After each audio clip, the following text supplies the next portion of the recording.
이 시간 함께 우리 하나님의 말씀 보도록 하겠습니다. 누가복음 4장 말씀인데 4장 42절부터 44절 우리 말씀 보겠습니다. 본문은 4장 14절부터 44절인데 오늘 우리가 설교 중에 또 읽을 거기 때문에 42절에서 44절 보도록 하겠습니다. 네, 문 한쪽은 열어 두셔도 될 것 같아요. 네, 닫고 열고 하면 저 카메라가 좀 움직여서. 네. 우리 함께 읽도록 하겠습니다. 42절에서 44절입니다. 날이 밝음에 예수께서 나오사 한적한 곳에 가시니 무리가 찾다가 만나서 자기들에게서 떠나시지 못하게 만류하려 하매 예수께서 이르시되 내가 다른 동네들에서도 하나님의 나라 복음을 전하여야 하리니 나는 이 일을 위해 보내심을 받았노라 하시고 갈릴리 여러 회당에서 전도하시더라. 아멘. 나는 이 일을 위해 보내심을 받았노라 라는 제목으로 여러분과 함께 말씀을 나누도록 그렇게 하겠습니다. 이제 주일로는 어수선해서 우리가 또 그거 할 수는 있지만 주일로 오늘이 이제 20일이니까 오는 주에 성탄 25일 성탄 예배가 있는 부분이고 성탄절이기도 합니다. 예수님이 이 땅에 오신 그 목적과 그 의미 그것을 기념하는 그런 날입니다. 그런 부분에서 오늘 특별히 누가복음 4장 또 그 외의 말씀을 중심으로 그 예수님이 이 일을 이 땅에 오셨고 그리고 오신 이유와 목적 그리고 더 나아가서 오셔서 어떤 일을 행하셨는지 직접 그 부분에 대해서 생각해 보려고 합니다. 우리는 계속 2주간 마태복음 말씀을 중심으로 특별히 21절이죠. 아들을 낳으리니 이름을 예수라 하라. 이는 그가 자기 백성을 그들의 죄에서 구원할 자이심이라 하시니라. 라는 말씀을 중심으로 구약에서부터 창세기 3장 15절부터 이사야서 말씀 곳곳에서 나와 있는 이미 700년 전에 1000년 전에 예수님에 대해서 예언되어진 부분들을 우리가 살폈습니다. 700년 전에 동정녀의 몸에서 예수님이 탄생하실 것 그리고 이사야 53장에 보니까 그분이 이 땅에 오셔서 어떠한 모습으로 어떠한 삶을 사실지에 대한 이야기가 너무나 자세하게 기록되어 있는 것을 우리는 이미 살폈습니다. 이것은 어느 누구도 부정할 수 없는 700년 전 또 아니면 또 1000년 전 그 이전에 수많은 세월 동안 예수님 메시아의 탄생과 그리고 메시아의 탄생 이후 죽음에 대해서 이미 예언되어졌던 부분들을 우리는 보았습니다. 그래서 그분은 성경대로 이 땅에 오셨고 성경대로 이 땅에서 사셨고 그리고 그분은 성경대로 이 땅에서 하늘로 올려주셨습니다. 이것이 명확한 하나님의 계시의 말씀이요 사실입니다. 아멘입니까? 여러분 우리는 역사적인 사실 예언되어진 사실 예언도 역사예요. 역사 예언되어졌는데 그것이 성취되었잖아요. 이것이 긴 역사 속에서 성취가 되었어요. 이것을 역사라고 얘기하는 거예요. 사실이라고 얘기해요. 그런 부분에서 우리가 생각을 해야 됩니다. 자, 예수님이 이 땅에 왜 오셨는가? 그리고 예수님이 이 땅에 오셔서 무슨 일을 하셨는지 우리가 잠시 보겠습니다. 예수님이 이 땅에 오신 목적과 또 행하신 일을 다 살핀다면 한 달 내도록 다 설교한다 하더라도 다 못할 겁니다. 그만큼 예수님이 이 땅에 오셔서 하시고 또 사셨던 그 일들은 너무나 막중하고 귀한 부분입니다. 첫 번째로는 예수님이 이 땅에 오신 이유는 21절의 말씀처럼 죄의 문제를 해결하기 위해서 오셨습니다. 자기 백성을 그들의 죄에서 구원할 자이심이라. 이 예언대로 예수님의 이름이 예수라는 이름인데 예수라는 이름이 이런 뜻을 갖고 있다. 근데 이 이름대로 예수님이 사셨나? 우리도 그렇잖아요. 사람이 저의 이름을 우리 할아버지가 지으셨다고 들었는데 그때는 저희 집이 아주 큰 부자였어요. 그래서 제 이름을 돈을 이래봬도 제 이름이 돈 주고 돈도 엄청 많이 주고 지은 이름이래. 예. 그 발걸창에. 예. 그냥 일반적으로 많이 쓰는 창자가 아니고 발걸창에. 그리고 홀규에 홀규. 예. 저는 이게 처음에 홀규라 그럴 때 이게 홀로 밝다 이런 뜻인 줄 알았어.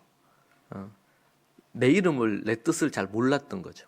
제가 나중에 이제 이걸 찾아보니까 홀 있잖아. 홀로 할 때 혼자 아니면 언론의 개념의 홀이 아니고 그 왕이 황제가 이거 하는 홀 있잖아. 홀. 홀. 그 홀이에요. 홀. 그러니까 이게 그 예수님이 그 만왕의 왕이신데 그분이 이 홀을 왕의 홀을 가지신 분이다 이런 의미인 것처럼 이 홀자가 그런 의미가 있어. 홀. 그리고 따지고 보니까 아주 이 성경적인 이름이요. 그러고 보니까 그래서 하나님의 그 홀, 왕가죠 왕. 저는 그리스도 안에서 제가 왕이요 제사장인데 그런 부분의 의미처럼 그리고 밝게 빛나는 예수님이 예수님의 그 별이 밝게 빛났잖아요. 그 뭐 꿈보다 해몽이 더 그렇다고 그렇게 볼 수 있지만 저는 그렇게 해석을 했어요. 근데 문제는 그 이름을 갖는 것도 중요한데 문제는 그 이름대로 살아야 되잖아요. 근데 그렇지 않으면은 이름값 못한다 이렇게 얘기를 하죠. 이름값 못한다. 근데 예수님의 이름이 자기 백성을 그들의 죄에서 구원할 자라는 거예요. 여기서 이제 특별히 자기 백성 그들 1차적으로는 이스라엘을 뜻할 겁니다. 이스라엘 유대인들. 그래서 예수님이 이 땅에 계셨을 때도 이 이방인들을 전도하시는 일을 하시긴 했지만 유대인들을 향한 1차적인 복음 사역을 하셨죠. 그러니까 자기 백성을 그래서 1차적으로는 유대인이고 2차적으로는 전 세계에 있는 신실한 겸손히 주님을 믿는 모든 백성들 누구나에게 열려 있어요. 그러나 아무나 믿을 수는 없어. 전 세계에 있는 어느 누구든지 간에 감옥에 있는 사람이든 어디 뭐 왕궁에 있는 사람이든 뭐 누구든지 간에 예수님을 믿고 구원을 얻을 수 있어요. 그러나 그렇게 구원을 얻으려면 어떻게 해야 돼요? 겸손한 마음으로 자신이 죄인인 걸 인정을 해야 돼. 예수님 당시에도 여러분 성경을 자세히 보면은 예수님 당시에 권력가들, 대제사장, 종교 지도자들이죠. 서기관들, 그리고 또 바리새인들, 열심 당원들이죠. 복음에 열심 있는 사람들. 이 사람들이 예수님의 대적자들이었거든요. 도리어 창녀들, 세리들, 때로는 그 사회의 하층민들, 가지지 못하고 배우지 못한 자들, 도리어 이런 이들의 친구가 되셨어요. 예수님을 따르는 이들 중에 산헤드린 공회원도 있고 또 서기관도 있고 랍비들도 있고 바리새인들도 있었습니다. 그런데 성경을 자세히 보면 좀 더 대표적으로 예수님을 더 그렇게 했던 이들이 예수님이 내 친구라고 이렇게 했던 부분들은 바리새인이나 대제사장을 내 친구라 그러면 이것은 어떻게 보면 과시하는 느낌이 있잖아요. 그런데 세리, 창녀가 내 친구다. 이것은 이제 의미가 좀 달라요. 이게 예수님 친구 중에서 바리새인이나 이런 사람이 없었던 게 아니에요. 있었어 보면요. 그러나 세리와 창녀가 상징적인 의미가 있는 거예요. 도리어 그런 이들이 예수님을 더 진심으로 따랐어요. 이게 어떤 메시지를 주나요? 그 당대의 권력자들로 하여금 충격을 주는 거예요. 너희들만이 구원 얻는 게 아니다. 아니 도리어 너희들이 구원해서 배제될 수 있다. 엄청 무서운 얘기죠.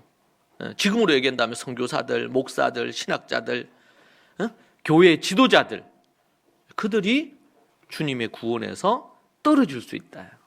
이런 메시지를 주는 거니까 자기 백성이라 그럴 때 바로 그런 의미를 가져요. 누구나 이 주의 백성이 될 수 있어. 오늘도 여러분 나중에 뒤에 나옵니다만은 예수님이 이제 예루살렘으로 가려고 그러니까 뭐라 그래요?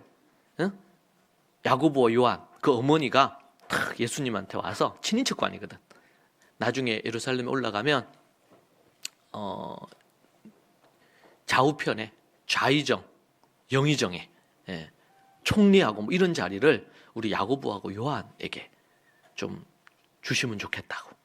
그렇게 얘기하니까 누가 그런 자리에 설지는 이미 다 정해져 있어요. 그러면서 하시는 말씀은 뭐예요? 너희들이 내 잔을 받을 수 있느냐. 십자가의 이 잔을 받는 자들은 모두 다 좌우편에 앉을 건데 이 잔을 받을 수 있느냐. 누구나 이 자리에 앉을 수 있어 없어요? 누구에게나 다 열려 있잖아요. 누구에게나. 이해가 안 되나요? 눈만 보니까 이게 이해가 되는지. 누구에게나 열려 있단 말이에요. 12제자뿐만 아니라 70인 제자 뭐 다 열려 있어. 그런데 누가 그걸 받아요? 이 잔을 감당할 수 있는 자들. 우리 복음은 그런 거예요. 모두에게 다 열려 있어. 심지어 극악무도한 죄인에게도 열려 있어요. 그런데 조건이 붙죠. 조건이. 자신이 죄인임을 인정하고 회개해야 되고 그 삶에서 돌이켜야 되고. 여러분, 자존심 강한 사람, 자기 힘으로 자수성가해서 자기 뜻대로 뭔가를 했던 사람, 이런 사람들이요, 자기의 그것을 딱 끊는 게 정말 힘들거든요. 저는 중학교 한 2, 3학년 때부터 제가 홀로 살았어요. 한동안. 제가 결혼하기 전까지. 제가 제 어머니를 다시 또 이렇게 만나게 된 게 16살 때 다시 만났는데 그때도 한 3년 같이 살고는 홀로 지냈어요. 그러니까 제가 어릴 때부터 제가 갖는 하나의, 제가 어떤 생각을 갖고 한 건 아닌데 제 마음에 딱 있는 건 뭐냐면 내 인생에 있어서 내가 노력하고 애써서 안 되는 건 없다. 그리고 실제로 아무도 저를 도와주는 이가 없다고 느꼈잖아요. 도와주는 이들이 있었겠지. 그런데 내가 느끼기에는 그렇게 느꼈어요. 그러다 보니까 어떻게 해도 내가 결정하고 내가 행동하고 어릴 때부터 너무 일찍부터 그런 부분에 대한 게 있었어요. 그러니까 이것이 주는 장점도 있더라고. 그래서 제가 제 인생 위기가 오면 강해지는 성향이 있어요. 제가 저를 보니까. 그런데 너무 일찍부터 어떤 많은 결정들을 하고 제 인생에 대한 책임을 져야 되다 보니까 갖가지의 많은 이런 또 이 역기능적인 이런 것들도 꽤 많았더라고요, 보니까. 그걸 극복하는 게 아주 제 인생에서 힘들었어요. 20대 때도 30대 때도 40대 때도 지내면서 그런 어떤 어릴 때부터 만들어진, 그러니까 제가 어릴 때부터 교회는 다녔지만 제 의로 다녔어. 제 힘으로 다녔고. 해서 안 되는 거 없다. 이렇게 살았어요. 좌우명이. 그런데 제가 진정으로 복음을 만나고 나니까 복음은 내가 내 마음대로 내 인생을 하면 안 된다는 거예요. 내 뜻대로 살면 안 되고 그분 앞에 다 납작 엎드려서 그분께 완전히 복종을 해야 된대. 내가 머리로는 주님께 복종을 하겠는데 내 삶에서 뭔가를 할 때, 사역을 할 때, 제가 캠퍼스 사역을 할 때, 내가 뭐 목회 사역을 할 때, 내가 어떤 일을 할 때, 그럴 때마다 뭐가 들어가요? 내 힘이 너무 많이 들어가는 거예요. 근데 복음은 내 힘을 쫙 빼야 돼. 그래서 어떤 형태로든 믿음의 출발해서 내가 한번 죽어야 돼요. 이게 죽는 게 쉽지 않거든요. 자아가 죽는다는 게. 이 자아는 어떤 의미냐면 나 자신의 어떤 자기 자신의 정체성의 자아가 아니고 죄된 자아. 아담과 하와가 자기 뜻대로 선악과 따먹은 것처럼 내 뜻대로 하려고 하는 자아. 여러분, 그래서요, 평상시에는 안 그래. 믿음 있는 것처럼 보여요. 그래서 믿음 안에서 또 예배 드리고 또 영적인 관계 안에서 또 묻기도 하고. 이번 주에도 오늘 우리 그 주보에 보면 누구죠 저기? 예슬이가 그 우리 지금 이제 고등학교 1학년인가? 2학년인가 그런데 그 유한겔리온 강의 듣고 한 거 이런 걸 했는데 이거 그 집에 우리 아들 둘, 딸 하나가 유한겔리온을 같이 들었더라고. 어머니의 광건하심에 따라서 들었는데 거기에서 우리 아들과 딸이 그런 얘기를 아이들이 그런 얘기 하더라고. 자기가 이제 자기 힘으로 그렇게 계속 그렇게 들어서 그렇게 하면 안 된다는 걸 알지만 이제 대학 들어가서 또 아니면 내가 뭔가 공부를 하면서 내 뜻대로 뭔가를 하려고 하는 것들이 자꾸 일어났던 건데 유한결리온 말씀드리면서 그게 죄라는 것을 알고 자기가 마음에 돌이켜야 되겠다고 그런 마음을 가지게 됐다는 이런 간증을 제가 어제 다시 또 읽었습니다. 그러니까 내 힘으로 내 뜻대로 뭔가를 하려고 하는 이런 부분이 있죠. 어른들도 똑같아요. 성령이 충만하고 은혜가 있을 때는 주님 뜻대로 아니면 또 그렇게 하면서 묻는 거예요. 영적인 리더에게 묻고 또 목사님에게 이런 부분이 있는데 어떻게 하면 좋을지 묻고 그런 부분들에 대해서 제가 이제 캠퍼스 사역할 때 기억나는 게 있어요. 그래서 저는 우리 원격으로 라이브로 예배한다든지 또 이 개인적으로 사람들을 케어하거나 이렇게 하는 데 있어서 온라인을 활용하는 부분들이 매우 중요한 도구다. 저는 그렇게 생각을 합니다. 그게 왜 그런 마음을 갖게 됐냐면 제가 이제 대학 때 그러니까 대학 캠퍼스 사역을 할 때 그때 이제 신입생이 들어왔어요. 제가 간사로 있었죠. 캠퍼스에서 간사로 있었는데 그때 학생들이 한 100명에서 한 150명 사이가 됐어요. 캠퍼스 그 선교단체에 간사로 있을 때. 근데 그때 신입생이 한 명 들어왔어요. 근데 이제 숫자가 학생들이 있고 신입생들이 또 많이 학생들은 막 기존의 학생들만 한 100명 넘었으니까 신입생들이 또 많이 들어온단 말이에요. 그 중에서 이제 뭐 남는 사람들이 또 일부고 또 그렇지 않는 경우도 있고 이렇게 하겠죠. 그런데 어떤 학생이 전체 모임 예배를 드리는데 신입생으로 왔나 봐. 이 학생인데 이 학생이 첫 예배를 드린 이후로부터 매주 일주일에 한 번 내지 두 번을 저한테 메일을 보내는 거예요. 근데 그 학생을 만날 일이 극히 없죠. 실제로 학기 또 초가 되면 3월달 너무 정신이 없으니까 그래서 리더십들 만나고 필요한 부분들 하고 다 이제 리더십들을 중심으로 다 그렇게 하니까 그런데 이 친구가 매주마다 보내는 거 편지를 특별히 예배 끝나고 나서 이렇게 말씀에 대한 거 깨달은 거 이렇게 쭉 해서 길게 또 보냈어요. 그래서 처음에는 이렇게 뭐 이러다 말겠지 생각을 했어요. 그런데 계속 보내는 거예요. 그리고 시간이 지나면서 일주일에 한 번 보내던 게 두 번, 때로는 세 번, 또 때로는 자기 이런 고민이나 이런 걸 갖고 또 상담을 요청하면서 또 보내고. 그때 그 캠퍼스 안에 그 학생들 중에서 저한테 그렇게 보내서 유일했어요. 그러니까 리더십들은 제가 매주 미팅을 하니까 그리고 다른 그룹 1학년, 2학년, 3학년들은 제가 전체 강의로 이렇게 하고 그룹 강의로 이렇게 하기 때문에 개인적으로 특별한 문제가 있어서 상담 요청하면 제가 했지만 그렇지 않는 부분에서는 그렇게 안 했거든. 근데 매주 저한테 그걸 보내는 거예요. 그리고 말씀 들은 거에 대한 깨달음도 보내고 또 자기 고민에 대한 것도 보내고 주저리 써가지고 딱 대학 1학년에 그 글로 써서 보낸 거예요. 처음에는 그냥 한번 읽고 간단하게 답을 하다가 계속 보내니까 얘 얼굴을 모르고 이제 메일만 보니요. 그 내가 좀 지나고 몇 주 지나고 나서 이게 그전 1년 가까이 계속 됐어요. 1년 가까이. 몇 주 지나고 나서 제가 찾았어요. 도대체 얘가 누군지 궁금하잖아요.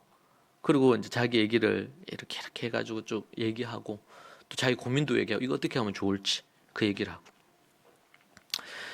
심지어 그때 제가 리더들이 그때 10몇 명 정도가 있었는데 매주 성경 공부하고 리더십들을 교육을 해서 그 리더들이 또 소그룹으로 후배들을 또 교육하고 이런 부분이었어요. 근데 이제 그 학생을 그래서 이제 제 기억으로는 한 달인가 좀 지나서 전체 모임에서 만났어요. 어느 학생 잠시 전체 모임 끝나고 나서 앞으로 와달라. 그래서 이제 잠깐 얘기를 나눴죠. 그렇게 하니까 아주 가정적으로 상처도 많고 아픔도 많고 이런저런 부분이더라고요. 그래서 얘기 나눴어요. 제가 이제 그게 지금으로부터 그전 한 얼마 됐을까요? 한 20년 정도 전이었을까요? 그때 그걸 보면서 여러분 때로는 우리가요 한 가정에서도 한 집에 같이 살지만 서로 깊은 얘기를 나누지 않으면 모르잖아요, 서로를. 그죠? 그런데 얼굴을 대면에서 보진 않아도 제가 그때 그게 되게 저에게는 좀 인상적이었어요. 그러면서 어때요? 물으니까 내가 답을 하게 되잖아요. 어떻게? 그렇다고 제가 여러분에게 이번 주부터 저한테 다 그렇게 보내라는 게 아니에요. 제가 다 답을 못 할 거야. 지금도 보면 몇몇 분들이 저한테 계속 보내시는 분들이 있어요. 그러면은 자연스럽게 이제 영적인 교류를 하게 되죠. 조언도 하게 되고 또 그 얘기 듣고 그런 얘기를 이미 들었으니까 읽었으니까 기도하기도 되고 그런 부분들이 됩니다. 우리가 어떤 부분들에 대한 것들을 생각할 때에 그 부분은 우리가 때로는 대면에서 우리가 하나님 앞에 현장에 나와서 예배 드리는 건 절대적으로 중요한 거예요. 이게 소홀하게 다른 부분들은 다 나가서 일하면서 예배 드리는 것은 이런저런 부분들 안 한다. 이런 거는 문제가 됩니다. 그런데 우리가 지혜롭게 해야 되겠지만 그러나 그래서 제가 한 7년 전에 6년 전인가 7년 전에 이제 카페 관련된 걸 하나 만들었어요. 그때 어떤 마음이 들었냐면 이게 온라인 처치죠. 온라인 처치의 이게 앞으로 그런 부분들이 많이 활성화되겠다. 최근에도 제가 보니까 유튜브 교회 이런 식으로 해서든 여러 부분으로 이제 왜냐하면은 대면에서 뭔가를 할 수가 없는 상황들이 되니까 그런 많은 것들을 하더라고요. 제가 그때 7가지로 이런 온라인 처치에 이 교회에 가입하거나 등록하는 7가지 조건을 제가 정리를 해서 한번 그런 거를 시도를 하려고 하다가 안 한 적이 있어요. 카페만 만들었다가 멈춘 부분들이 있곤 해요. 그런데 요즘 그런 부분들이 막 이렇게 붐처럼 일어나고 있고 어떤 형태로든 또 성도들 중에서도 많은 분들이 이제 수군 중심으로 해서는 이제 현장 예배가 이제 안 되니까 옛날에 용인에서도 저희들 예배 용인 예배 드리는데 자기 교회는 예배를 안 드리기 때문에 현장 예배 드리고 싶은 분들이 오시는 경우들이 종종 있더라고요 보니까. 그러면서 좀 많은 분들이 또 이제 유튜브를 통해서 현장 교회들을 돌아다니면서 예배 드리는 거예요. 요즘 이제는 이제 그런 상황들이 있으니까 이제 그런 어떤 모습들을 보게 됩니다. 이제 그런 측면에서 우리가 지금 이제 여러 상황들 우리 용인 식구들은 지금 모두 다 지금 온라인으로 예배를 드리고 있는 상황이기도 하고 여러 상황들이 있는데 그런 부분에서 우리가 생각해 볼 부분이 있다고 생각이 들어요.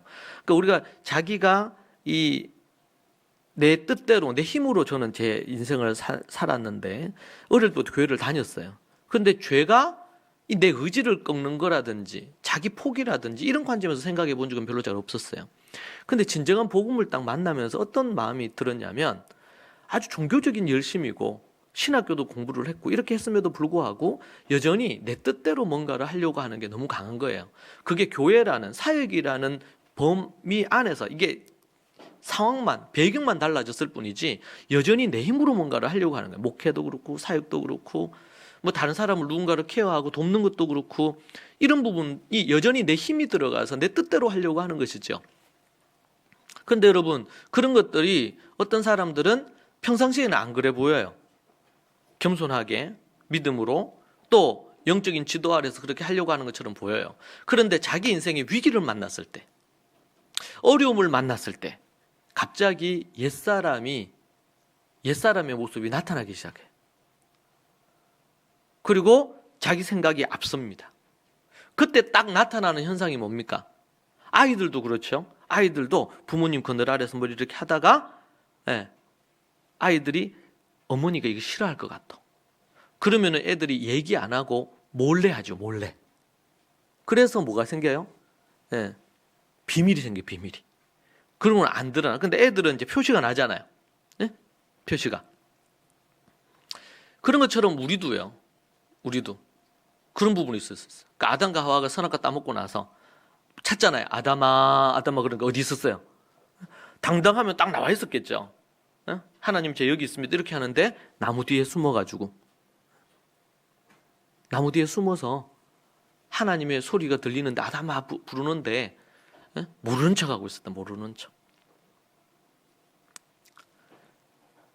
우리 주님이 이 죄에서 우리를 구원할 자이심이라고 했어요. 우리 야고보서 말씀에서도 사람들이 그렇게 하죠. 내가 어느 도시에 가서 얼마 동안 내가 거기서 소위 말해서 대박을 터뜨리겠다. 그때 뭐라 그랬어요? 야고보께서. 성도들은, 진정한 그리스도인들은 그러면 안 되고 주님이 원하시면 거기에 가고, 주님이 원하시는 시기에 기간 동안 머물고, 주님이 원하시지 않으면은 내가 아무리 그런 부분에 어려움이 있어도 내가 멈추겠다. 이삭이 정말 그 가뭄이 들어가지고 힘들었잖아요. 그래서 애굽으로 가려고 그랬어요. 그래서 애굽으로 가려고 옮기고 있는 거예요. 근데 하나님께서 나타나셔서 뭐라 그랬어요? 너는 여기 머물라는 거예요. 애굽으로 내려가지 말라는 거예요. 여러분, 어떨 때는 아브라함에게는요, 애굽에 내려가라. 야곱에게 애굽에 가라. 이렇게 얘기했잖아요. 그런데 이삭에게는 아니. 이게 딱 정해진 게 아니에요. 애굽에 가도 되는지 안 가도 되는지. 이 문제가 아니란 말이에요, 지금. 주님의 의중이 뭐냐? 이것에 따라가는 것이 믿음, 신앙이고, 자기 뜻대로 하는 것이. 내려갔는데, 애굽에 내려갔는데 하나님은 가라고 얘기 안 했는데 내 뜻대로 내려갔어. 그러면 이거 뭐예요? 이게 죄가 되는 거예요. 내가 여기 머물렀는데 내 뜻대로 내가 머물렀어. 그러면 어떻게 해요? 그건 죄가 되는 거예요. 주님이 뭐라고 얘기하셨는지. 이게 중요한 거예요, 실제로는. 주님이 원하시는 뜻이 뭔지 명확하게. 이 부분이 중요하죠. 죄에서 우리를 건지러 오셨단 말이에요. 죄에서. 그렇게 할 때에 하나님의 뜻대로. 이 부분에 초점이 있어요. 그런데 우리가 위기가 오거나 어려움이 오거나 그래서 마음이 불안해지잖아요. 그럼 어떻게 돼요? 하나님 아니면은 주님, 뭐 교회, 또 영적인 지도 이런 것은 뒤로 가고 내 생각, 내 감정에 따라서 뭔가가 움직여진단 말이에요. 이걸 뭐라 그러냐면 주님을 떠난 인생이라 그래요. 주님 없이 사는 거잖아요. 그러니까 몸은 교회에 있고 예배도 드리고 성경도 보는데 마음은 주님을 떠나 있는 거예요. 그게 언제 정확하게 나오느냐? 위기의 때에 나와요. 어렵고 큰 위기에 있을 때 그런 것들이 나오는 거예요. 그 대표적으로 우리가 볼 수 있는 부분이요, 그것을 그렇게 안 한 인물이 다윗이에요. 다윗이 시글락에서 이제 망명생활하고 있었죠. 자기 부하들 데리고 망명생활 시글락에 있었어요. 근데 그 왕을 쫓아가, 주인을 쫓아가 전쟁터에 나갔는데 중간에 뭐 이런저런 부분으로 돌아오게 됐어. 돌아와서 보니까 적이 쳐들어와가지고 이 성을 다 탈환하고 처자식 다 데리고 가고 재물 다 빼앗아간 거야. 그때 다윗이 뭐 했습니까? 그때 부하들이 돌을 들어서 다윗 죽이려고 그랬어요. 우리가 저거 따라왔다가 처자식도 다 잃고 완전히 우리가 망하게 됐다. 다윗 저 죽이죠, 저거. 다윗 장군 죽이고 우리 가족들 찾자. 이런 식으로 해서 사람들이 목숨을 걸고 다윗을 따랐던 사람인데 배신하는 거예요. 모세를 따라서 나왔지만 광야에서 이스라엘 백성들이 돌로 쳐 죽이려고 했던 것처럼. 왜? 자신들의 이익과 반하니까. 자신들의 생각과 반하잖아요. 예수님을 그렇게 쫓아다녔던 많은 사람들이 어떻게 했어요? 예수님을 십자가에 못 박으라는 거예요. 왜? 로마에서 우리를 독립시킬 줄 알았고 우리에게 먹을 거 입을 걸 줄 줄 알았는데 예수님이 그걸 안 주는 거예요. 자기들 뜻대로. 그러니까 죽이자는 거지. 그러니까 군중들의 동의가 없었으면 대제사장들과 서기관들 이들이 예수님을 십자가에 박을 수가 없었어요. 주동은 그들이 했지만 거기에 힘을 실어준 것이 여론이에요. 여론. 여기 무서운 거예요. 그래서 예수님을 십자가에 못 박아 죽인 거 아닙니까? 그게 결정적인 키맨 역할을 한 사람이 가룟 유다고. 자신들의 이익이 없으니까, 자신들에게 뭔가 이익이 안 돌아오니까 그런 형태로 바뀐 거예요. 그래서 다윗을 죽이려. 그때 뭐 해요? 그때 에봇을 가져오라 그럽니다. 에봇을. 하나님께 묻겠다. 저는 그 장면을 보고 너무 충격받았어요. 하나님께 묻겠다. 예? 인간적으로 생각하면은 거기에 있는 리더십들을 중심으로 사람들을 모아가지고 먼저 회의를 했을 것 같아요. 이런 상황이 있는데 내가 너희들 뜻대로 하겠다. 의견을 수렴해라. 소위 말해 이게 여론 정치 아닙니까? 소위 말해 민주 정치라고 생각하는 거죠. 그렇게 할 건데 다윗은 어떻게 했어요? 딱 에봇을 가져와. 에봇에는 거기에 우림과 둠빔이 있어가지고 그 돌이 있죠. 그래서 이게 하나님의 뜻인지 아닌지 확인하겠다는 거예요. 그때 레위인 제사장 출신은 부르죠. 그리고 에봇 가져와서 그걸 합니다. 그리고 하나님께 물어요. 하나님 어떻게 할까요? 그러니까 하나님이 뭐라고 말씀해 주셔야 가라는 거예요. 내가 저들을 찾고 저들에게서 너희 처자식을 되찾도록 해주겠다. 주님 말씀해 주셨어요. 그때 하나님 앞에 에봇 가져와서 하나님 앞에 기도했단 말이에요. 하나님의 음성을 듣기 위해서, 하나님이 원하시는 뜻이 무엇인지를 묻기 위해서. 다윗이었지만 에봇과 그 에봇을 관리하는 그 레위인에게, 제사장에게 물었단 말이에요. 그리고 하나님께 기도했어요. 응? 그때 주님이 말씀해 주시죠. 그리고는 그가 주님이 말씀하신 대로 하겠다는 거예요. 가라, 가서 찾으라 하면 가고, 아니면은 머물겠다. 왜? 주님이 가라 하지 않는데 가서 할 수 있는 건 아무것도 없으니까. 그런데 주님이 가라 하신 거예요. 그래서 갑니다. 그리고는 어떻게 돼요? 아주 순조롭게 적군이 버린 다친 병사를 고쳐주는 것을 통해 가지고 찾게 되고 다 모든 걸 다시 다 되찾게 되죠. 여기서 여러분 우리에게 위기가 왔다. 위기가 인생에. 요즘 보니까 경제적으로 참 제가 솔직히 이런저런 기도 제목을 받고 이렇게 하면서 기도하면서 너무 마음이 아프더라고. 때로는 힘들고 어려운 비즈니스를 하면서 또 어떤 경우는 또 이런 부분에 있어서 또 하나님께서 또 그거 해주셔서 잘 되는 경우도 있고 상황이 다 달라요. 옛말에 우리 어머니가 자식이 여러 명 있으면은 한 자식은 잘 되고 누구는 안 돼. 그러고 그러면 뭐 자식 하나가 잘 된다고 다 기뻐할 수도 없는 것처럼 그런 상황들이 있잖아요. 여러분 그런 만약에 큰 어려움이 우리에게 인생에 왔다. 여러분의 가정적으로 여러분의 어려움이 왔다. 여러분 개인적으로 갖는 마음의 큰 고통이 왔다. 여러분 그럴 때 우리가 제일 먼저 해야 될 게 뭘까요?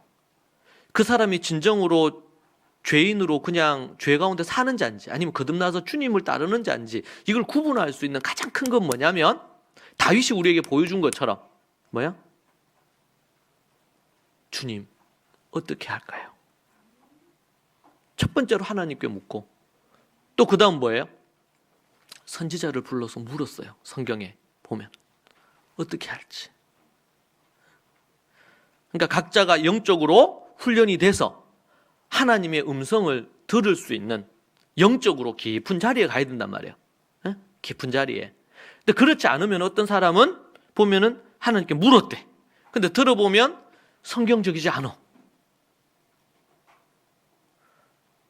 여러분 사단의 음성을 듣는 경우가 꽤 많아요. 이런저런 얘기를 들어보면. 그리고 마음에 불안해. 그럼 마음이 불안합니다. 지금 이게 잘 되고 못 되고를 떠나가지고 마음에 불안해요.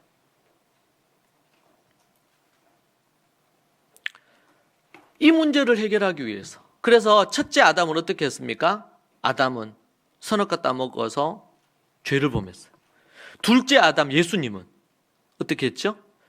하나님께 절대 복종하심으로 우리를 구원해 주시고 천국으로 우리를 이끌었어요. 첫째 아담 우리를 지옥으로 이끌었고 둘째 아담은 어떻게 해서 절대 복종하심으로 하나님께 절대 복종하심으로 십자가 지시고 하나님이 그를 다시 살리셔서 생명을 주셨잖아요.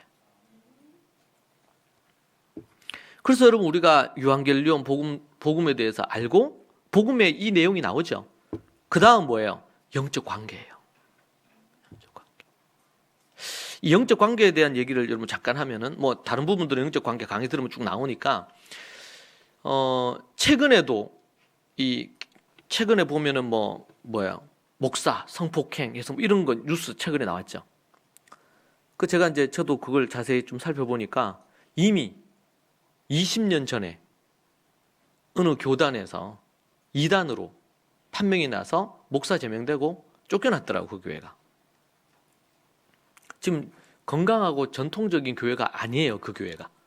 근데 이제 신문 기사나 이런 데서는 그냥 목사 성폭행 무슨 안산 교회 이런 식으로 나오니까 이게 참 왜곡되게. 근데 이제 자세히 그걸 들여다보면 이게 상식적이지 않잖아요. 막 가둬두고 애들을 막 그렇게 성희롱하고 성폭행하고 악한 짓을 그렇게 막 하고 악마죠, 악마. 그게 사실이라면, 보도 부분 혐의나 이런 것들이 사실이라면 참으로 안타까운 일입니다. 그런 일들이 벌어지고 있는 부분들이니까. 정말 그 사람의 마음이 이 악으로 쫓아갔을 때 그런 부분들이 된단 말이에요. 그러니까 첫째 아담은 그렇게 무너졌어요. 그런데 둘째 아담은 예수님이 절대 복종하심으로 우리에게 구원을 베풀어 주셨어요. 그런데 이 영적 관계로 들어왔을 때 그때 뭘 이용하냐면 내가 너희들의 영적인 아비다. 내 말 들어라. 거기도 영적 관계가 성립이 된단 말이에요. 내가 영적으로 지도해주고 상담해주겠다. 이러면서 어떻게 해요? 때로는 마음이 연약한 자, 정신적으로 또 약한 사람, 이런 사람들은 뭐예요? 영적인 지도를 한다고 하는 자들도 죄인일 수 있잖아. 그러다 보니까 조종하는 거예요. 조종해서. 이런 가정에서도 그런 일들은 일어나죠. 이거는 꼭 어디든 모든 곳에서 다 일어납니다. 가정에서도 때로는 부모가 역기능적으로 그렇게 하면 애들을 조종해요. 자기 말 듣게 하려고. 교회도 그럴 수 있습니다. 또 어느 조직이든 직장에서도 그럴 수 있죠. 거기에서는 이제 소위 밥줄이 달려 있으니까 그런 부분으로 성희롱이나 성폭행이나 아니면 이런 것들이 일어나는 것들이 가능하죠. 예. 이런 권력의 어떤 이런 관계 안에서 만들어졌을 때.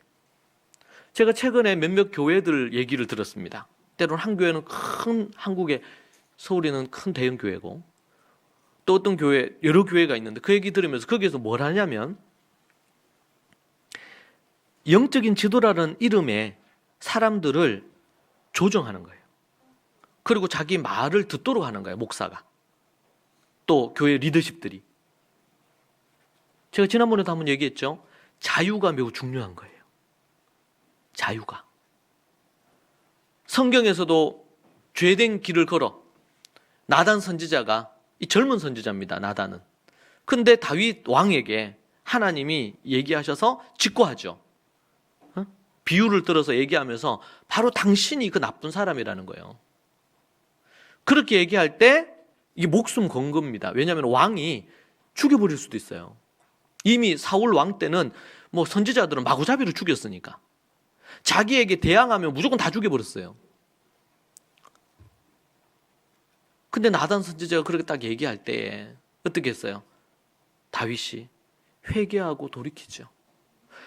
아무리 절대적인 왕이라도 하나님의 영적인 권위를 갖고 하나님의 뜻을 전할 때에 그 앞에 순복하는 이게 이제 다윗의 위대함이에요. 정말 다윗이 죄를 짓고 간음하고 살인하고 정말 나쁜 극악무도한 인간이었죠. 근데 그 하나님 앞에 회개하는 자에게 기회가 오는 거예요, 실제로는. 뭐 기회가 왔지만 그가 죽을 때까지 형벌을 받았습니다. 그때로부터 정점을 찍고는 그냥 내리막이에요. 그러나 그가 건짐은 받았어. 그리고 역사 속에 다윗과 같은 왕은 없었습니다. 그가 그런 잘못은 했지만 평균적으로 다 계산을 점수를 딱 매겨본다면 하나님의 마음에 합한 인물이에요. 그런 모습으로 섰어요.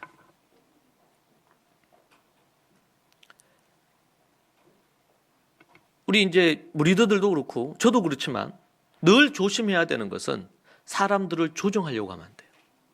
하나님의 뜻에 의해서 맞으면 맞고 아니면 아니고 그 영혼을 위해서 하나님의 뜻을 선포해야 돼요. 예수님이 베드로에게 사탄아 이렇게 얘기하셨던 것처럼 그것은 베드로를 조정하거나 베드로에게 뭔가 저주를 퍼붓기 위한 게 아니었어요. 그가 회개하기를 원하는 거였죠. 사랑 안에서 진실을 말해야 됩니다. 그런데 암묵적인 이런 조직적인 압박을 주는 거예요, 사람에게. 여러분, 개인이 믿음으로 아담에게 하와에게 선악과를 만들어 놓고 하나님께서 그걸 선택하도록 하신 것은 자유의지를 주신 거예요, 인간에게는. 우리가 조언하고 필요한 부분 가르칠 수는 있어요. 때로는 아닌 부분에 대해서 아니라고 할 수 있어요. 그러나 그 일에 대한 본인의 선택에 따라서 모든 것이 결정되는 거예요. 우리 공동체가 왜 필요합니까? 때로는 잘못된 길로 가면은 같이 위에서 기도하고 그렇게 하지 않도록 권면하고, 또 목회자가 그게 잘못돼서 목사가 그 아니라고 때로는 따끔하게 책망도 하고, 이런 영적인 관계가 만들어질 수 있는 거 아니겠습니까? 그런데 그것이 이게 선을 넘어서 자기의 어떤 이권을 위해서라든지 여러 가지로 조정한다든지, 아니면은 지나치게 압박감을 줘서 그렇게 한다든지, 그것은 비성경적이고 그것은 악한 짓입니다. 여러분, 이 경계를 그러니까 우리가 이제 조심해야 돼요. 그렇다고 해서 다 자유다. 네? 그래서 뭐 다 우리가 각자 하나님 앞에 가서 우리가 다 제사장으로 하나님의 음성 듣고 각자 하면 되지. 뭐 영적인 지도가 뭐가 필요 있고 교회가 뭐 그러면 교회가 필요가 없는 거예요. 그렇잖아요. 그런데 우리는 예수님을 믿고 이제는 내 뜻대로 안 살기로 했어. 주님 뜻대로 살기로 했어요. 그러면 주님 뜻대로 사는 장이 어디예요? 장이. 자기 주님 뜻대로 산다는 것을 알 수 있는 곳이 교회밖에 없어요. 교회밖에. 교회 안으로 들어오면 어떻게 돼요? 이제는 이제 침례를 받고 주님 앞에 이렇게 해서 교회의 몸이 되었다. 이렇게 얘기하면 영적인 역량 아래에서 순종하고 복종하고 사랑과 또 사랑으로 케어하고 돕고 섬기고 지도하고 믿음으로 순종하고 복종하고, 이 관계가 형성돼야 되거든요. 하나님과 우리와의 관계도 그렇잖아요. 아담과 하와가 하나님과 동행하면서 에덴 동산을 거닐면서 함께 지냈잖아요. 그리고 하나님께서는 선악과 외에 모든 것들을 다 먹으라 했어요. 망구루의 나무가 있으면 한 그루만 먹지 말고 다 먹으라 그랬어요. 이게 자유거든요. 근데 그 부분에 있어서 뭐 했어요? 아담과 하와에게 선택권을 줬어요. 선택권을. 하나님도 선택권을 줬어요. 그 대신에 얘기했죠. 이걸 먹으면 정령 죽는다. 그래 안 그래요? 얘기했단 말이에요. 이게. 그렇게 얘기를 했어요. 그러고 나서 어떻게 했어요? 그 선택은 누가 하는 거예요? 아담과 하와가 하는 겁니다. 그것에 대한 책임도 누가 지고? 본인들이 지고. 가인이 하나님 앞에 제사가 안 받아들여졌어. 그러면 상식적인 거는 내가 하나님 앞에 뭔가 제사를 잘못 드렸나 보다. 하나님, 내가 어떻게 하나님께 제사 드릴까요? 이렇게 가야 되는데, 예?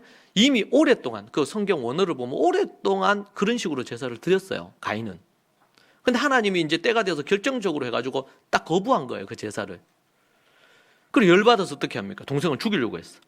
그때 뭐라 그러죠? 하나님이 가인에게 죄가 너를 원하나 너는 죄를 다스리라 그랬다. 다스리라. 선택권이 누구에게 주어진 거예요, 지금? 가인에게 주어진 거예요. 가인이 살인할 수도 있고 안 할 수도 있는데 하나님이 가인이 살인 안 하도록 도와주셨다. 이게 아니에요. 가인이 선택을 해야 되는 거야. 그 대신에 얘기하죠. 이걸 먹는 날에는 네가 죽는다고 하는 것처럼 네가 마음을 다스려라. 다스리지 못하면 어떻게 되는 거예요? 하나님의 형벌을 받고 지옥불에 떨어지는 거예요. 그래서 다스리래요. 다스리라. 그럼 다스릴 수 있어 없어요? 있습니까? 없습니까? 있죠. 100% 다스릴 수 있어요. 그런데 다스리지를 못하고 들에 나가서 돌로 동생을 쳐 죽였어요. 동생의 그 흘린 피가 하나님께 상달됐어요. 의인의 그 피가, 억울한 피가 상달이 됐어요. 여기서 우리에게 뭘 보여줍니까? 하나님은 인간을 창조하셨을 때부터 인간이 스스로 선택할 수 있는 권한을 주신 거예요. 이게 로봇가 아니에요. 하나님의 주권이라고 해서 그냥 하나님께서 다 그냥 조정하듯이, 로봇 조정하듯이 자 조정하는 게 아니란 말이에요. 그런데 이단의 가장 대표적인 특징, 사이비들의 가장 대표적인 특징이 뭐예요? 자기 공동체에 대한 것을 딱 여기에 딱 가두어 두고 내 말을 들으라는 거예요. 이게 이단입니다. 이번에도 보세요. 딱 어린 애들부터 해서 어른까지. 이단, 거기에서 완전 이단이지. 거기에 목사 아니면 교회라는 이름 붙여가지고 하나님의 영광을 훼손시키는 것이 정말 화가 나는 거예요. 그 이단이에요. 그건 교회가 아닙니다. 더 이상. 그 보도들이 사실이라면. 아이들을 데리고 와가지고 아예 공부를 안 시켰대. 공부를. 그 이제 성인이 되는데 10수년을 15년을 6살 때부터 있었던 애도 있었다니까. 뭐 이게 사실이라는 전제로 얘기하는 거예요. 그렇게 해서 지금 뭘 어디 아르바이트를 하려고 해도 얘네들을 입으로 교육을 안 시킨 거예요. 왜? 멍청해야지 잘 따라오고 그러거든. 시키는 대로 하고. 자기들 생각으로 어떻게 할 수가 없는 거예요. 이게 이 정도 되고 그러면 경찰도 그렇고 여러 부분들이 이게 연루가 되지 않았을까? 안 그러고 어떻게 20년 넘게 그렇게 할 수가 있었겠어요? 제가 볼 때는 이상하죠, 이게 실제로. 그리고 그중 대부분이 소위 말해 그루밍 상태, 완전히 정신적으로 완전히 그냥 이렇게 묶여 있는 상태, 이런 상태가 돼 있더라고요. 여러분, 이것은 건강한 게 전혀 아니에요.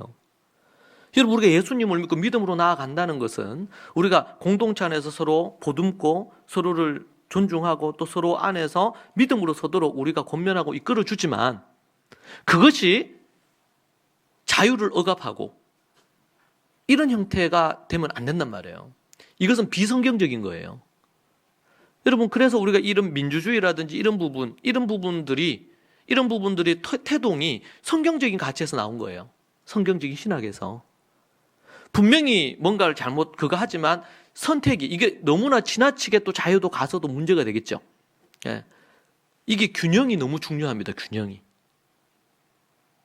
근데 심지어 이 기존 교회, 정통 교회라는 곳에서조차도 이런 일들이 일어나는 경우들이 종종 있어요. 지금 뭐 뉴스에 나온 이 교회만큼은 아니지만 부분. 그래서 우리가 하나님 안에서 이 균형, 믿음으로 영적 관계를 맺고 때로는 그 안에서 순종과 복종이 이루어져야 되죠. 그러나 어떤 부분에 있어서 권면하고 얘기하지만 선택은 누가 하는 거예요? 본인이 하는 거예요. 지나친 의존 관계에 있는 것도 문제예요. 건강한 의존 관계에 있어야 돼요. 이 부분들이 교회 공동체 안에서 이루어져야 되는 부분입니다. 셀 안에서도 이루어져야 되는 부분이에요. 그런 부분에서 우리 리더십들이나 저들 포함을 해서 정말 하나님의 말씀을 깊이 연구하고 알면서 지혜롭게 사람들을 대하고 섬기고 기도하고 그 영혼이 하나님 앞에 잘 되도록 세워서 그 사람들이 하나님 앞에 또 일꾼이 되도록, 내 밑에 두는 것이 아니고 함께 동력자가 될 수 있도록 역량을 세워주는 그러한 리더십이죠. 그러한 리더십.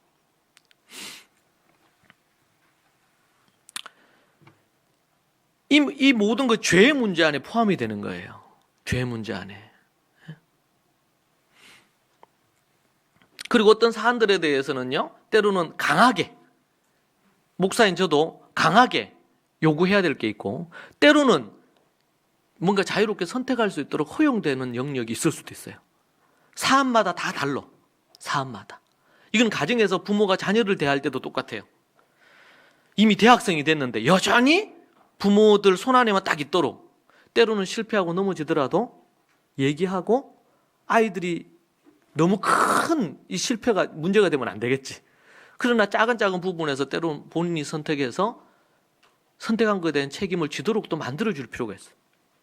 그 어릴 때부터 이렇게 시간이 지나면서 부모 오존도 영적인 관계는 여전히 맺고 있지만 스스로 이제는 하나님 앞에서 바로 설 수 있도록 그렇게 세워주는 것, 이게 건강한 겁니다.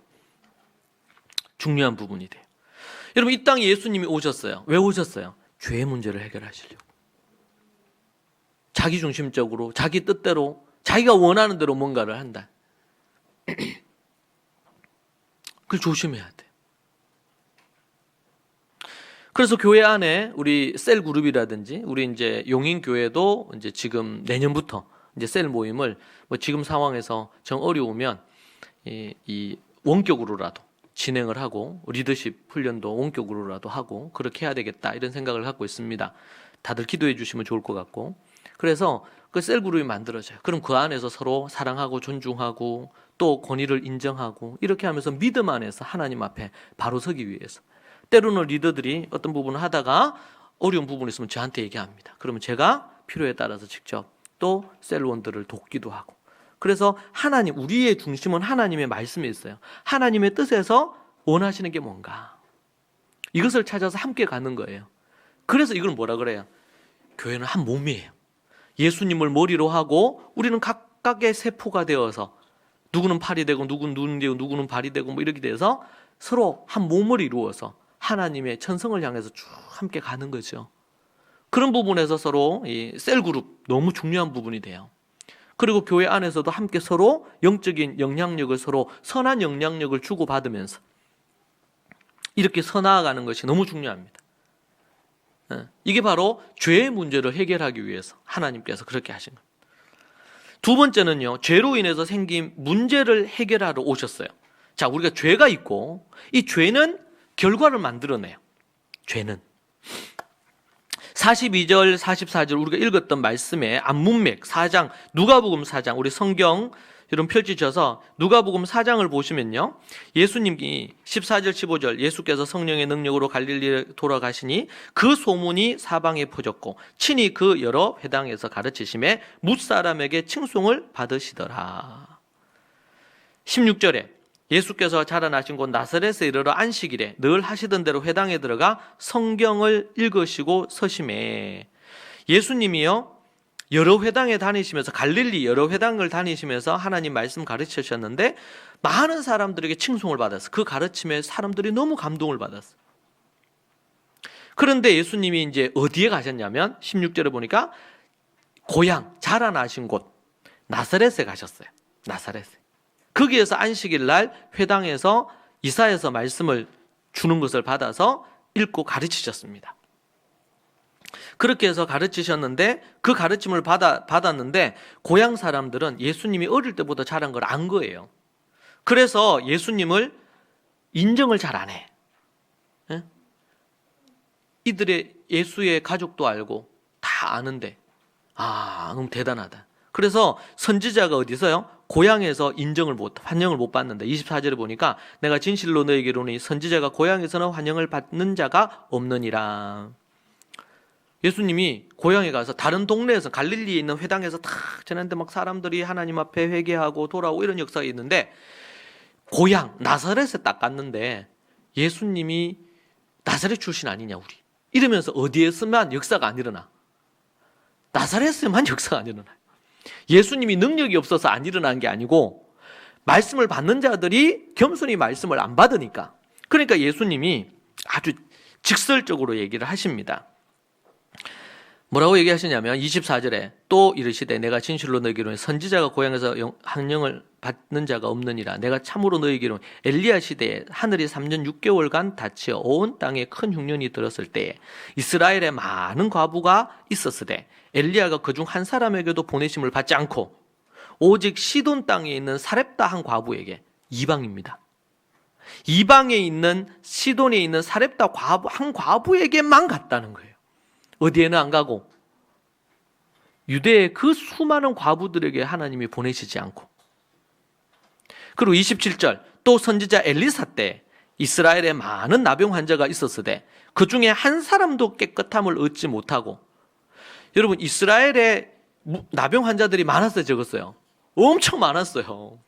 그런데 그들에게로 하나님이 예수님이 보냄을 받지 못하고 오직 수리아의 사람 나아만이 찾아왔잖아요, 엘리사를. 이방 장군 나아만만 나병에서 나음을 얻었어. 이 얘기는 뭡니까 지금? 나사렛이 딱 이스라엘 꼴이라는 거예요. 엘리사 얘기하니까 사람들이 28절에서 회당에 있는 자들이 이것을 듣고는 다 크게 뭐가 났어요? 화가 났어요. 아니 저 예수 저게 이러면서 화가 난 거야. 우리는 뭘로 보고? 응?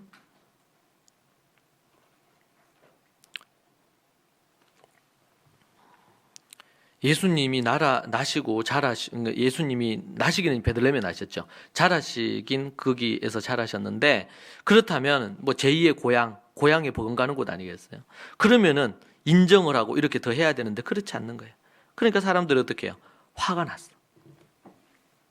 그래서 29절에서 일어나 동네 밖으로 쫓아내. 예수님을 쫓아내, 이 동네 사람들이.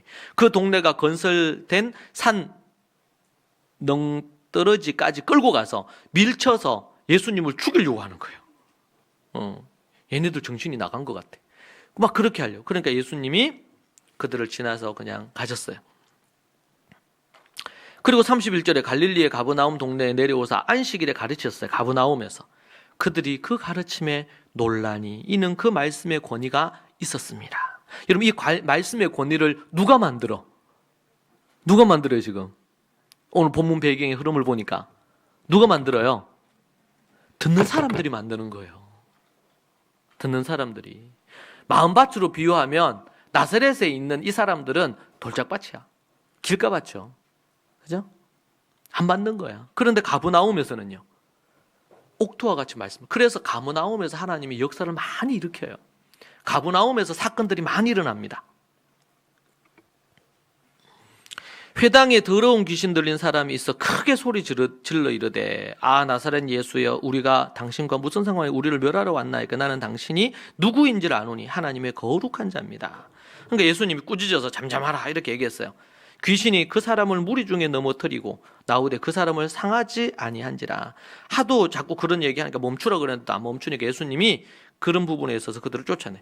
36절에 다 놀라 서로 말하되 이르되, 이 어떠한 말씀인고 권위와 능력으로 더러운 귀신을 명하여 나가는도다. 귀신을 쫓아내는 역사가 가버나움에서 일어났습니다. 이에 예수님의 소문이 그 근처 사방에 퍼졌습니다. 그리고 이제 우리가 42절에 읽었는데 42절은 결론에 해당되는 거예요. 결론. 여러분, 그 전에 이제 예수님이 어떤 일을 행하셨는지를 우리가 지금 쭉 살피고 있어요. 38절, 예수께서 일어나 회당에 나가서 시몬의 집에 들어가시니 시몬의 장모가 중한 열병을 앓고 있는지라 사람들이 그를 위하여 예수께 구하니 예수께서 가까이 가서 열병을, 시몬 베드로의 장모를 낫게 해주셔요. 열병을. 그러니까 곧 일어나 그들에게 수종드니라. 40절에 해질 무렵에 사람들이 온갖 병자들을 데리고 나오매 예수께서 일일이 그의 위에 손을 얹어사 안수하셔서 기도하시는 거예요. 예전에 제가 안수해서 기도를 많이 했어요. 근데 요즘은 안수해서 기도해달라고 성도들이 얘기를 안 하더라고. 여러분, 안수해서 기도받는 것이 참 귀해요. 이게 어떤 뭐 샤머니즘적으로 막 이런 게 아니고, 오늘 보세요. 예수님이 그렇게 일일이 사람들이 병자들이 오고를 하니까 일일이 그 위에 손을 얹어서 고치시니. 이게 안수해서 기도하는 거거든요. 여러분, 가정에서 가정예배 드릴 때 여러분들이 아버지들이 아이의 머리 위에 손을 얹고 어머니들이 어깨 위에 손을 얹고 축복해서 기도하죠. 예. 이게 뭐예요? 부모가 갖고 있는 영적인 열정과 이 스피릿을 자녀들에게 쭉 이렇게 하는 거예요. 전달하는 거예요. 전달하는 거예요. 영적인 성령의 능력을 덧입는 형태죠, 이 부분. 손을 얹어서 고치시니 그 여러 사람에게서 귀신들이 나가매 소리 질러 이르되 당신은 하나님의 아들이니이다. 예수께서 꾸짖으사 그들이 말함을 허락지 아니하시고, 왜냐하면 아직 때가 안 됐어요. 예수님 십자가 달리시기 전이기 때문에요.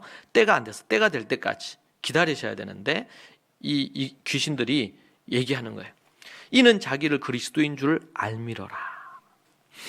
자, 그리고 나서 날이 밝음에 예수께서 나오사, 그러고 나서는 이제 해가 지고 잠이 들었겠죠. 날이 밝았어요. 예수님이 나오사 한적한 곳에 가셔서 기도하셨어요. 무리가 찾다가 만나서 자기들에게서 떠나시지 못하게 만류하려 하매. 네, 만류하는 거예요.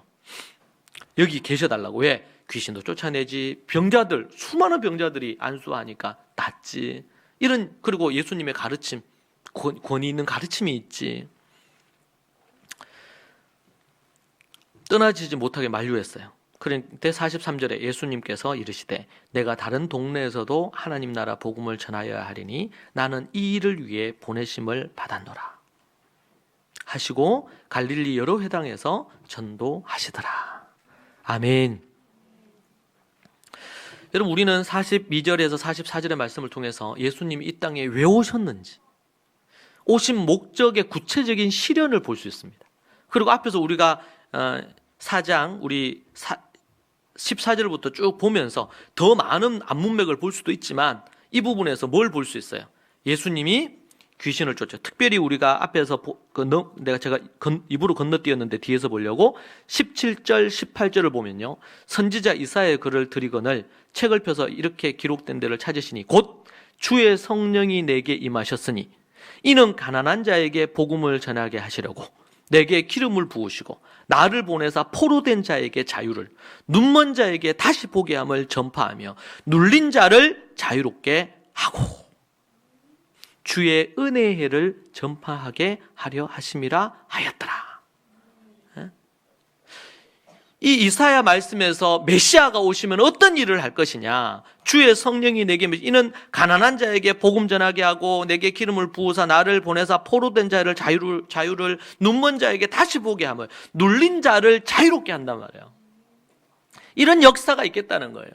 사랑하는 여러분, 여러분이 어디에 눌려 있어요? 어디에 눌려 있어요?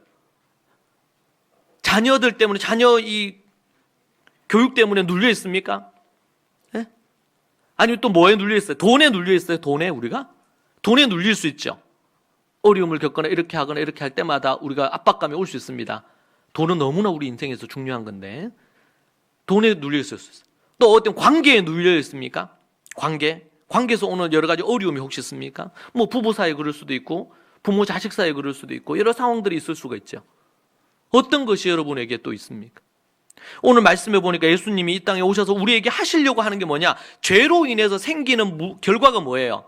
눌리고, 눈 멀고, 포로되고, 종이 되고 이런단 말이에요.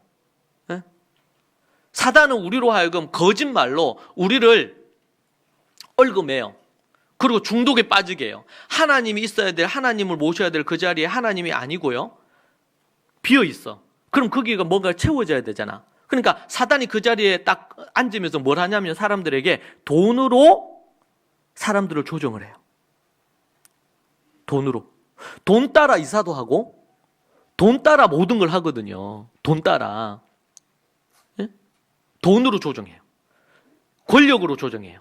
사람들이 그 사람이 진짜 어떤 사람인지를 알려면 권력을 줘보면 안 되잖아. 예? 정말 좋은 사람이었는데 딱 사람이 권력을 가지니까 권력을 가져 사람들을 막 함부로 휘둘릴 수 있고 뭐 자기에 의해서 모든 걸 결정할 수 있으면 사람들의 본색이 드러난다고. 지킬과 하이드처럼 악마적인 속성이 드러난다고. 누구에게? 사람들에게 권력을 줘보면 그 사람의 진짜 모습을 볼 수 있다는 거예요. 돈, 권력, 아니면 섹스, 성적인 것. 지금도 보세요. 성경에 두령이라고 할 수 있는 지도자들이 성추행, 성폭행 이런 부분으로 다윗도 넘어졌는데 얼마나 많은 부분 넘어지게 할 수 있는 걸까요? 이게 성적인 거.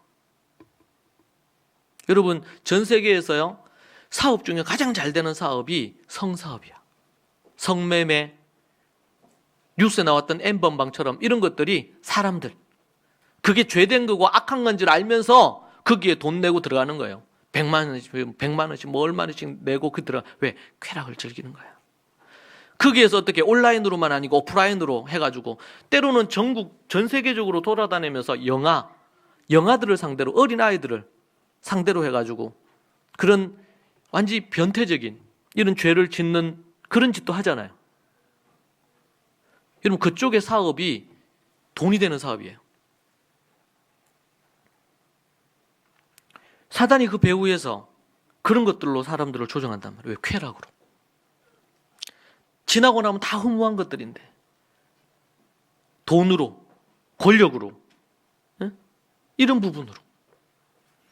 그리고 저는 제가 볼 때는 이 한국 사회가 옛날에도 그랬지만 자유당 시절 때도 그렇고 이런저런 부분이 있지만 한국 사람들이 정치에 제가 볼 때는 정치의 종교화. 그래 정치를 믿어요. 언론의 종교화. 요즘 언론은 믿을 수가 없잖아요. 어떤 형태로든. 예. 자신들이 지지하는 쪽을 대변하는 형태로 갈 수밖에 없긴 한데 진실 보도가 아니에요. 제가 예전에 한번 설교하면서 얘기했죠. 어느 방송사에서 방송을 하는데 거기에서 얘기하면서 방송은 진실을 보도해서 듣는 사람으로 하여금 이걸 판단하도록 만들어줘야 되거든요. 그런데 이미 그걸 이야기하는 앵커나 아니면 그 사주가 해석한 메시지를 전하는 거예요. 뉴스가. 저는 그 뉴스라고 생각하지 않습니다.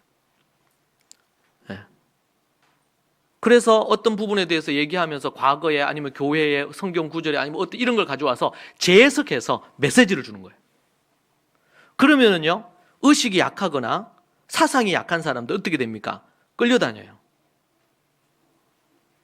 현혹된단 말이에요. 정치의 종교화, 더 나아가서 정치를 기반으로 한 언론의 종교화. 그렇죠? 여러분, 우리는 이 땅에서요, 우리 하나님 외에, 우리 주 예수 그리스도의 성경 외에 믿을 수 있는 것은 없습니다. 그러니까 캐톨릭은 이미 교황을 중심으로 한 종교화된 단체예요. 얘기했지만 거기는 예수 그리스도가 아니어도 구원이 있다 그랬어요. 그럼 더 이상 교회가 아닙니다. 교리적으로, 여러 사상적으로. 예전에 얘기했죠. 저는 김수환 추경 너무 존경했습니다. 인간적으로. 제가 몰랐을 때. 근데 아주 오래전, 25년 전인가 30년 전에 TV에 나왔어요. 그래가지고 그때 얘기할 때 이제 창조, 신에 대한 얘기, 그때까지만 해도 공영방송에서 그런 부분에 대한 성탄절 가까이 오거나 뭐 어떤 부활절이 되거나 그런 방송이 나왔어. 그런데 이 예수 그리스도에 대한 얘기를 딱 하면서 얘기하는데 예수 그리스도가 아니어도 구원이 있다는 거예요. 모든 종교에 구원이 있다는 거예요. 저는 그때 그걸 잊을 수가 없어요. 충격을 받았어요. 그 캡처해놓은 사진도 제가 가지고 있어요. 너무 충격받았어요. 나는 그런 줄 몰랐어요, 캐톨릭이. 그러고 나서 나중에 제가 이제 신학을 하면서 공부를 해봤어요. 공부를 해보니까 1950년대가 이미 그때에 캐톨릭에서는 교황 교시로, 교황 교시는 성경보다 우위에 있어요. 교황 교시에서 예수 그리스도로만 유일한 구원을 얻는 게 아니라고. 그래서 그걸 신학적인 용어로 포용주의라 그래요. 포용주의. 예, 포용. 모든 걸 다 포용한다. 예수 그리스도 외에도 구원이 있다. 이것은 반기독교적이고 적그리스도적인 발언이죠. 예. 이단보다 더 합니다. 근데 전 세계적인 이런 권력을 갖고 있죠. 바티칸 자체가. 우리는 하나님의 말씀으로 이걸 제대로 분별을 못하면 쉽게 넘어가는 거예요. 그래서 교회 안에서도, 크리스찬 기독 단체들이나 교회 안에서도 어떻게 해요? 캐톨릭이라든지 아니면 이런 각가지의 많은 부분과 종교 통합 형태로 간다든지 이런 어떤 형태로 취하는 부분들을 볼 수가 있습니다. 매우 위험한 거예요. 우리에게는 예수 그리스도 외에 구원이 없고 그 부분으로 말미암아 우리에게 뭐야? 사단 마귀는요, 우리를 포로로 잡아두고 우리를 억누르고 가난하게 만들고, 가난하게 만들고, 영적인 가난한, 심령의 가난함은 너무나 아름다운 거예요. 그러나 물질적 가난, 그 물질적 가난이 지속되는 것, 이건 하나님이 원하시는 게 아닙니다. 주님 때문에 가난한 건 어쩔 수가 없어요. 주님 때문에 우리가 가난해질 수 있어요. 정직하게 살려고 하다가 가난해졌어. 그럼 그건 복이지. 혹시 최근에 이런저런 어려움으로 경제적인 어려움이 있습니까? 여러분 낙담하지 마시고 정말 하나님 안에서 믿음으로 계속 도전하면서 나아가야 돼요. 때로는 우리 인생에 어려움이 있을 수도 있습니다. 도리어 지나고 나서 보면 그것은 우리에게 유익이에요. 유익이에요. 나중에 모든 것이 다 그래. 예수 그리스도 안에서 진정으로 믿음의 삶을 사는 사람들에게는 위기도 기회예요. 나중에 다 합력해서 선을 이루게 돼 있습니다. 그런데 우리는 잠시 일희일비해. 이 일은 이래 웃고 저런 일에 울고 이렇게 한단 말이에요. 신앙이 성숙함으로 가야 됩니다. 그렇게 되면 안 돼요. 여러분, 우리가 눌려 있는 게 뭡니까? 갇혀 있는 게 뭡니까? 우리가 가난한 게 뭐냔 말이에요. 하나님 앞에 기도하며 주님 앞에서 믿음으로 그렇게 해서 그걸 넘어서야 돼. 넘어서야 돼. 그래서 가난한 자들에게 복음을 전해주시고 포로된 자에게 자유를 주시고 눈먼 자에게 다시 보게 하시고 눌린 자에게 자유를 준단 말이에요. 자유. 예? 이 오늘 본문에 2번이나 자유에 대한 얘기예요. 자유. 자유. 이것을 위해서 예수님이 이 땅에 오신 거예요. 여러분에게 우리가 죄로 말미암아 죄에서 벗어나는 첫 출발이 있지만, 근데 그 죄로 말미암아 우리가 눌려 있어. 죄로 말미암아 가난해져 있을 수 있어요. 죄로 말미암아 우리가 눈멀 수 있어요. 육신의 눈도 멀어서는 안 되지만 영의 눈을 멀면 더 큰 문제겠죠. 포로될 수 있어. 중독될 수 있어요. 지금 이 시대의 말로 하면. 그게 뭡니까? 그것에서 자유케 하시려고 예수님 오신 거예요. 단순히 우리 예수님 믿고 천국 간다 이 개념이 아니고 우리의 현실의 삶에서 자유와 해방과 행복과 부요함과 이 모든 것들을 주시려고 예수님이 이 땅에 오신 것입니다. 그리고 그 일을 행하신 거예요. 제가 앞에서 길게 설명했죠. 왜 설명했어요? 눈먼 자 눈을 보게 하시고, 네? 완전히 낭망한 자들을 일으켜 세우시고, 각종 질병 가진 자들을 손원저 안수해서 낫게 하시고. 할렐루야.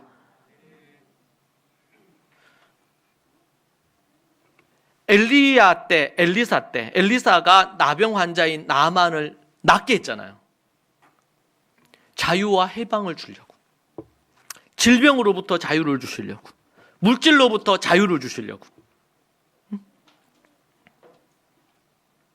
알코올이나 갖가지의 많은 이런 것에 중독된 데서 자유를 주시려고. 저는 어느 때보다도 크리스찬들 안에서도 나누어져서 정치적으로 싸워요. 우리 그리스도인들은 절대 저는 그러면 안 된다 생각합니다. 예수 그리스도의 피보다도 그게 중요하냐? 아니죠. 우리는 오직 하나님의 말씀의 기준에서, 제가 지난번 금요일에도 설교했죠. 왕정은, 지금의 대통령제 같은 이런 부분들은 왕정은 하나님의 뜻이 아닙니다. 그것이 온전히 드러나는 곳은 교회밖에 없어요. 교회는 오늘 요번에 얘기한 이단처럼 말이죠. 목사가 주인이 아니에요. 교회는 말빨 세고 힘 있는 사람이 교회 주인이 아니에요. 교회 주인은 예수 그리스도시에요. 그분의 가르침을 따라, 하나님의 가르침을 따라 목사는 목회를 하는 거고, 성도들은 그 권위 아래에서 믿음으로 하나의 믿음의 가족을 이루어서 믿음으로 사는 거예요. 함께. 세상 어디에 그런 곳이 있어요? 없어요. 이 땅에. 학교가 그런 곳이 있습니까? 대구시가 그렇습니까? 대한민국이 그렇습니까? 하나님을 두려워하면서 하나님 앞에 올바로 다윗처럼 그런 정치를 하는 사람들을 찾아보기는 어렵죠. 요한계시록에 보면 마지막 때가 되고 그러면 전 세계가 하나로 엮여질 것입니다. 종교도 하나로 엮여지듯이 학교를 하나로 엮어질 거예요. 그러면 뭐예요? 빠른 속도로 죄악된 부분들, 선한 것도 빠르게 영향을 줄 수 있지만 죄악된 것도 빠르게 영향을 줄 수 있습니다. 그래서 짐승의 표 666으로 사람들을 조정을 하고, 그리고 그렇게 이끌 겁니다. 우리는 기억해야 됩니다. 어느 것도 우리는 믿을 수가 없습니다. 오직 하나님과 주님이 주신 이 66권의 성경 외에는 믿을 수 있는 게 없습니다. 이번 주에 본의 아니게 제가 요한계시록 연구하다가 창세기를 연구하고 또 출애굽기 연구를 이번 주간에, 그래서 좀 몸에 조금 무리가 다시 왔는데 연구하면서 정말 주님 말씀밖에 없다. 주님밖에 없다. 이 세상에 여러분 어떤 정치인도 믿지 마세요. 그냥 그들이 하나님 앞에 올바로 서면은 올바로 서는 대로 하고, 아니면은 아니라고 저항하고, 이것뿐이에요. 어느 정권, 어느 대통령을 우리가 어떻게 믿습니까? 정말 하나님 앞에 바르게 서 있는지 성경 말씀으로 분별을 할 뿐이에요. 근데 이것 없이 목사들끼리, 성도들끼리 싸우는 거예요. 마음껏 자유롭게 얘기하거나 자기 의견을 피력할 수 있는 분위기도 자꾸 못 만들게 해. 그러면 안 돼요. 우리는 그리스도 안에서, 하나님 안에서 말씀을 통해서 그 기준으로, 심지어 다윗 왕 같은 사람도 나단 선지자가 했던 것처럼 우리가 말할 수 있어야 되고, 누가 됐든지 간에. 왜 그래요? 정치의 종교화가 되어서 그래요. 그래서 미치는 거예요, 사람들이. 언론의 종교화가 돼. 나는 이 언론의 기사만 믿는다. 그 언론은 어떻게 믿어요? 믿을 것은 주님 말씀밖에 없고 우리 하나님밖에 없습니다. 그걸 갖고 좀 더 어디가 올바르다, 어디가 지금 펴는 정책이 올바르다, 도리어 더 나아가서 여론을 만들어 갈 필요가 있어. 크리스찬들이. 가장 대표적인 게 지금 낙태법이에요. 이 부분들이 통과가 되면 이것은 살인을 합법화하는 거예요. 법이 안 돼 있는데 그 죄를 범하는 건 그 책임이야. 근데 합법화를 시키면 그것에 대한 책임은 모두에게 같이 동반이 되고 책임을 져야 돼. 연대 책임을 져야 돼, 그것은. 그래서 우리는 올바른 기준을 갖고 그리고는 우리가 분별을 해야 된단 말이에요. 긴 건 기고 아닌 건 아니고. 성경에서 얘기하잖아요. 우리에게. 여러분들이 제대로 이걸 보세요. 성경에 보면 창세기부터 시작해서 역사서, 창세기, 출애굽기, 레위기, 민수기, 신명기, 여호수아, 사사기, 룻기, 사무엘상하, 열왕기상하, 역대상하. 이걸 연구를 해야 정치를 얘기할 수 있어요.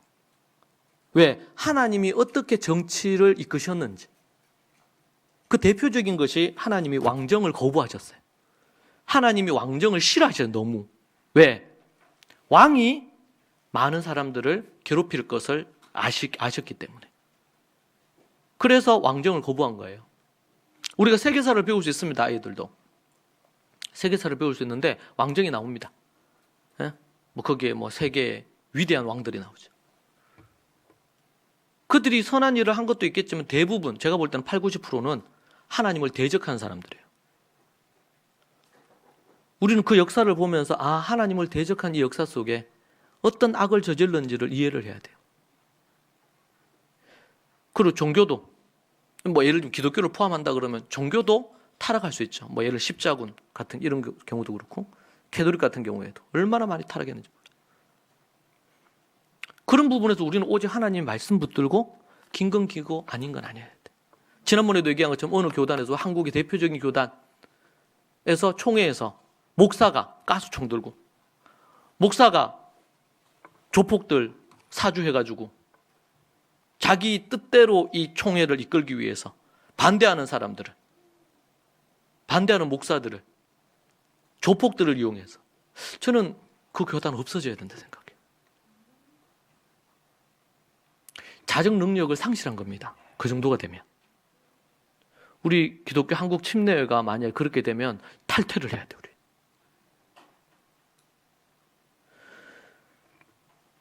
올바른 연대를 통해서 교단을 형성하는 것은 좋은 건데, 그런데 그 교단이 악을 조장하고 타락한다면 그냥 좌시할 수 있는 건 아니죠.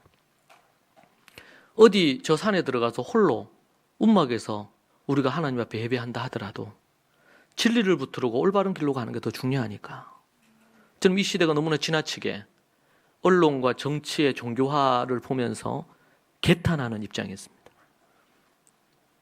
그리고 그 부분에 저는 정치에 대해서 많은 생각을 안 해봤어요. 그래서 요즘 연구합니다. 성경에 나타난 정치도 연구하고, 그리고 역사 속에 어떤 부분이, 왕정이, 수많은 어떤 이런 사상들이 어떻게 이 땅에 피를 뿌리고 많은 사람들을 학살했는지. 여러분, 우리는 그리스도인들이 공부해야 됩니다. 무식하면 휘둘리게 돼 있습니다. 올바른 길로 못 갈 수 있어요. 먼저는 성경을 연구해야 되고 그 다음은 이 세상을 우리가 연구할 필요가 있습니다. 그리고 분별을 해야 됩니다. 예수님이 이 땅에 왜 오셨습니까? 바로 이러한 죄로 인해서 사람들이 자유를 잃어버리고 병들고 가난하고 억압되고 눌려있는 자들에게 자유를 주려고. 이 자유는 복음밖에 없습니다, 여러분. 그리고 복음에 기반해서 나오는 지혜들. 제가 여러분에게 교육과 관련해서 여러분에게 말씀을 전했잖아요. 가르쳤잖아요. 20년 가까이를 도우면서 가르쳤습니다. 지금 우리가 누리는 가정에서의 어떤 이런 행복은 거저 만들어진 게 아닙니다. 제가 기억납니다. 제가 교회 우리 개척해서 다 싱글들이었습니다. 결혼한 사람들이 없었어요. 개척할 때 한두 가정 있었는데 그 사람들은 사역자여서 이렇게 떠나고 이렇게 하고 나서 다 싱글들이었어요. 근데 지금은 세월이 지나면서 이제 결혼을 해서 자식을 낳고 자식이 이제 유치, 초등 이렇게 올라옵니다. 그러면서 각 가정에서 아이들, 일반 교회에서 가질 수 있는 가정에서 아이들 안에 일어나는 것, 전혀 문제가 없진 않겠죠. 그러나 일어나는 대부분의 것들이 그전 80~90% 정도가 없이 그렇게 진행되고 있다는 것은 참으로 고무적인 일입니다. 이미 중등, 고등, 대학 때 교회를 떠나는 퍼센테이지가 95%가 넘는다고 얘기하지 않습니까? 그런 부분에서 지금 이런 상황은 너무나 귀한 거예요. 이런 부분들 자체가. 왜 그렇습니까? 우리가 기도를 많이 해서 그렇습니까? 우리가 뭐 봉사를 많이 해서 그렇습니까?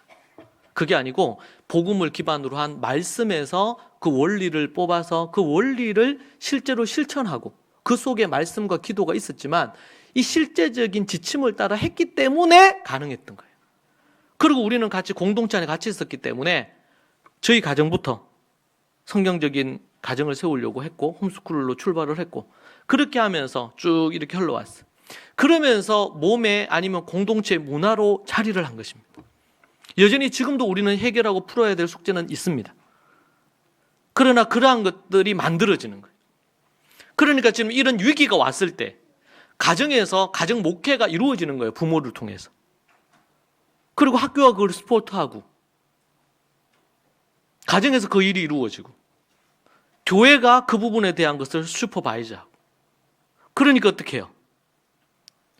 도리어 이때에 더 영적으로 성숙하고 영적으로 성장하고 어떤 형태로든 가정에서 함께 가족들이 함께 할 수 있는 시간들이 부족했는데 가정에서 함께 할 시간들이 훨씬 더 많아지고 저는 이것은 너무나 좋은 거라고 생각해요. 지금 이런 상황들이 주는 힘들고 어려운 것들도 있지만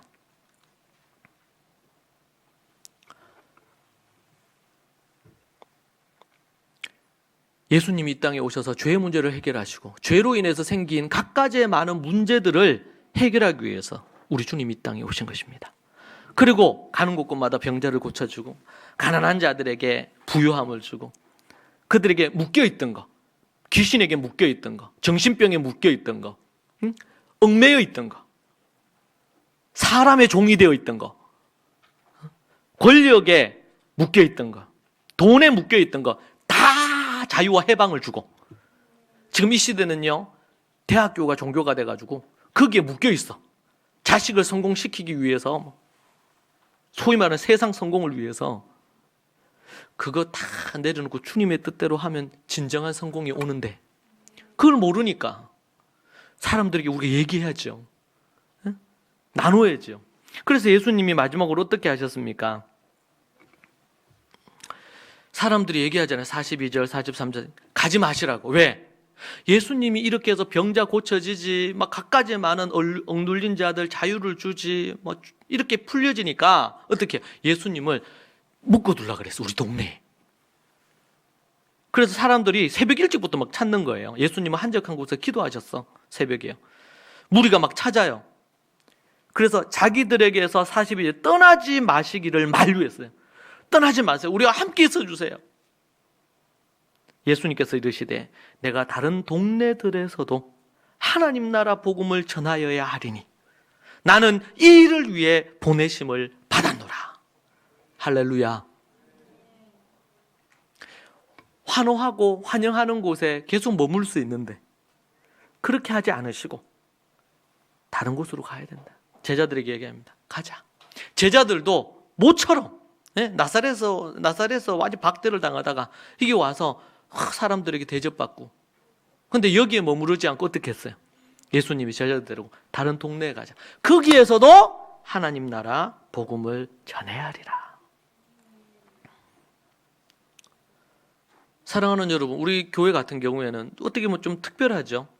여러분 각 가정을 여러분들이 어떤 형태로 저와 함께 이렇게 했다면 여러분이 잘하든 못하든 간에 제가 볼 때는 어느 정도 이상의 에버리지는 넘어선다고 봐요.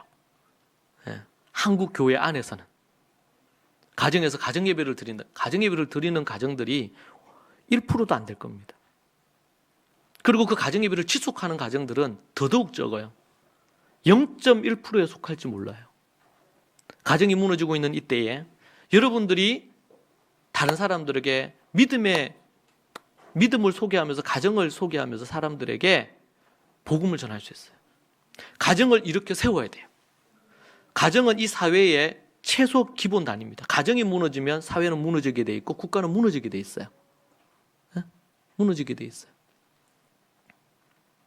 여러분들이 더 이상 예루살렘에만 머물면 안 돼. 예루살렘 온 유대 사마리아 땅끝까지 가야 된다 그랬잖아요. 여러분들이 어떤 모양으로든 방법을 찾으세요. SNS로 방법을 찾든 뭐로 방법을 찾든 아니면 전화를 하든 무슨 일을 하든 간에. 그래서 여러분, 성경적인 가정에 대한 얘기, 성경적인 교육에 대한 얘기, 하나님의 말씀에 대한 복음을, 예수 그리스도의 십자가와 부활의 복음을 전하고 그들의 실제적인 문제, 예수님도 그러셨잖아요. 병든 자에게 병을 고쳐주고 눌려있는 것에서 자유를 주고 그들에게 필요한 것들을 도우면서 이 모든 것의 출발의 해결의 회복의 원인이 예수 그리스도시라는 것을 얘기하시고 전해야 됩니다. 예수님이 왜 이 땅에 오셨습니까? 죄의 문제를 해결하고 죄로 말미암아 신음하는 사람들의 문제를 풀어주시려고. 그렇다면 그분은 이 땅에 오셔서 그 일을 하시고 다 이루시고 십자가에 달려 죽으시고 부활하신 후 승천하셨습니다. 그리고 가셔서 이제는 또 하실 일이 있어요. 우리를 위해서 거처를 예비하는 거예요. 천국에서 여러분들 각자가 지낼 곳을 예비하고 계셔. 천국에서. 할렐루야. 그리고 다시 오신다 그랬어요. 그리고는 이제 끝나요. 이 땅의 삶이. 그분이 오시면 우리가 그분과 함께 새하늘과 새 땅에서 살겠죠. 그래서 그분이 이 땅에 오셔서 우리에게 명하신 게 뭡니까? 너희는 가서 모든 민족, 예수님이 이 땅에 오신 정체성과 목적과 동일하게 그 예수 그리스도를 따르고 거듭난 자들이, 제자들이 해야 될 일이 예수 그리스도가 하신 일을 하는 겁니다. 너희는 가서 모든 민족으로 제자를 삼고 아버지와 아들과 성령의 이름으로 성령의 이름으로 침례를 베풀고 내가 내게 분부한 모든 것을 가르쳐 지키게 하라. 사랑하는 우리 리더들은, 우리 사랑하는 셀 식구들이 하나님의 말씀을 따라 가르쳐 지켜 행하도록 돕는 일이 리더들의 사명이에요. 저에게 사명이 우리 성도들로 하여금 그런 믿음의 삶을 살도록 돕는 거예요. 여러분 각자는 여러분의 믿음의 그것을 따라서 여러분이 그 일을 행해야 됩니다. 예수 그리스도가 하셨던 것처럼, 사도들이 했던 것처럼 그 일을 해야 됩니다. 예수님이 이 땅에 오신 목적이 있듯이 여러분을 이 땅에 두신 이유와 목적이 있는 줄로 믿습니다. 사랑하는 여러분, 예수님이 왜 이 땅에 오셨는지, 죄의 문제를 해결하려고, 죄로 인해 생기는 이 수많은 고통과 아픔과 억압에서 해방시키시려고. 동일하게 그 예수 그리스도를 따르는 우리들이 먼저 여러분을 누르고 있는 어둠의 영을 다 내어 쫓으시고 삶의 모든 영역에 부분에 있어서 자유와 해방을 선포하시고 그 원리를 따르시고, 여러분 우리가 교육과 관련해서도 교육의 지침을 따라서 한 것처럼 우리의 신앙에 있어서도 지침이 이미 있습니다. 그것 따라 행하면 돼요. 지침을 따라 알고 행해야 돼요. 그냥 무작정 그냥 믿습니다, 기도하고 해결되는 게 아니에요. 그걸 올바른 지식을 갖고 행해야 되죠. 돈의 문제에서도 그렇고 비즈니스에서도 그렇고 가정을 세우는 것에서도 그렇고 사회적으로 얘기하면 정치, 경제, 사회, 문화, 교육 모든 영역에서 그리스도의 주님 되심이 인정돼야 되듯이 우리의 삶의 모든 영역에서 그 일을 이루게 하시려고 예수님이 이 땅에 오신 줄로 믿습니다. 그런 놀라운 일이 여러분에게 있기를 축복합니다. 우리 교회 안에 그 일이 가득하기를 소망합니다. 기도하겠습니다. 살아계신 하나님 아버지, 감사합니다.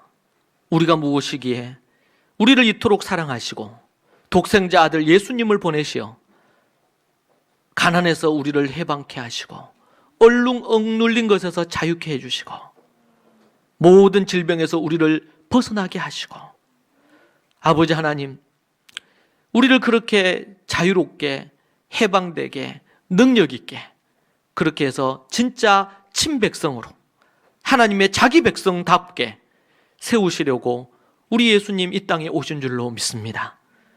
예수님이 그 팔레스틴 땅에서 하셨던 것처럼 모든 제자들에게 명하신 그 명령을 우리가 받들어 우리의 삶 속에서 주님의 재림을 기다리면서 복음을 선포하고 진리를 선포하고 사람들을 옳은 곳으로 이끄는 그런 정체성을 갖고 살 수 있도록 도와주옵소서. 주님, 오늘 이 말씀을 듣고 개인의 삶 가운데 믿음으로 그렇게 살고 내가 변한 것, 내가 새로워진 것 선포하며 복음 전하며 살기로 다짐하는 식구들, 그들 위해 하나님의 은혜와 능력과 복이 넘치게 하여 주시옵소서. 예수님 이름으로 기도합니다. 아멘.